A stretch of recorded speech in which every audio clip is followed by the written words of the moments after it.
Welcome to History Revamped. In today's video you will discover unspoken truth about Middle Ages, which historians hide from you. Did everyone die young in medieval times?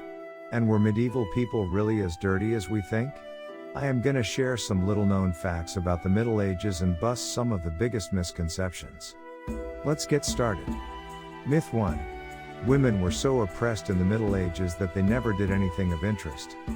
Medieval society was certainly deeply patriarchal, and women were severely oppressed. However, this does not mean that women were passive victims.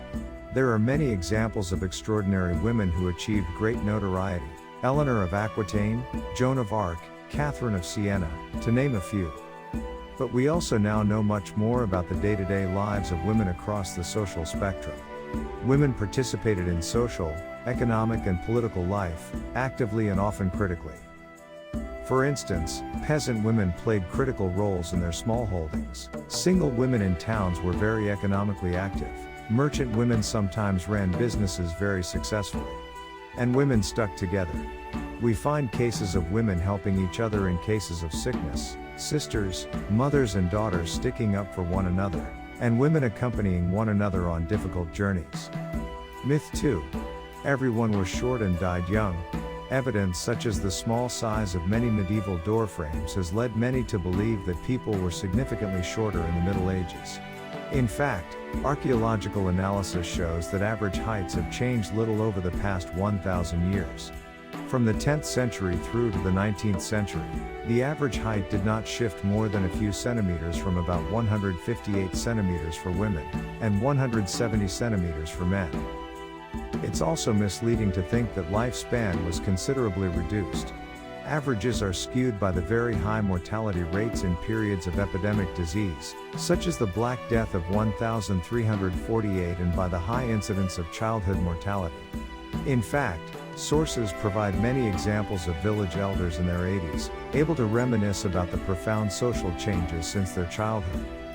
Myth 3. Peasants were revolting and irrational. It's true that medieval peasants had little access to education or literacy, but they were by no means stupid. When they were involved in protests, they did so strategically, and knowingly evoked important documents about their ancient rights, like the Doomsday Book of 1086. As for their more general acumen, many peasants were able to draw effectively on strategic and quite sophisticated rationales about how to manage their agricultural concerns. And the surviving legal evidence right across Europe demonstrates that peasants knew how to engage with legal systems and courts to their advantage, whether in disputes with neighbors, with their husbands and wives, or indeed their overlords. Myth 4. Medieval towns were unhygienic and squalid.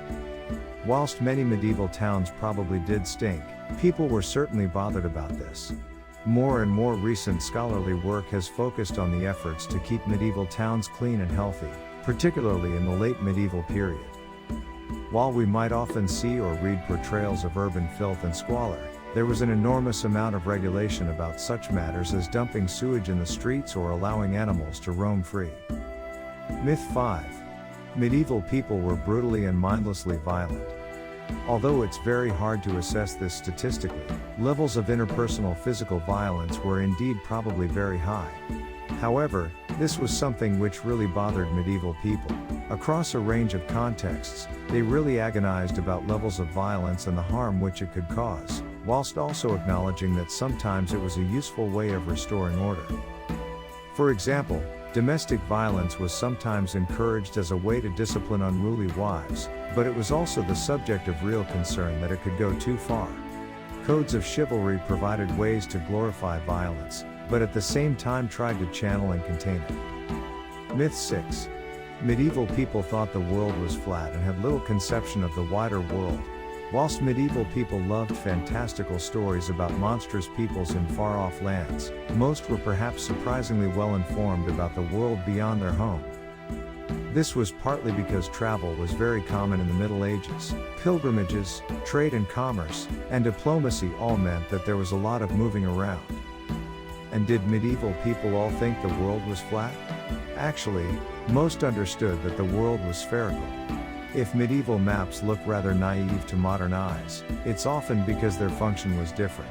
Many maps were intended as devotional objects rather than scaled geographical representations. I hope these facts revamped your knowledge about the Dark Ages, and you changed your mind about these times. Let me know in the comments if you want the second part. This was History Revamped. To the next video.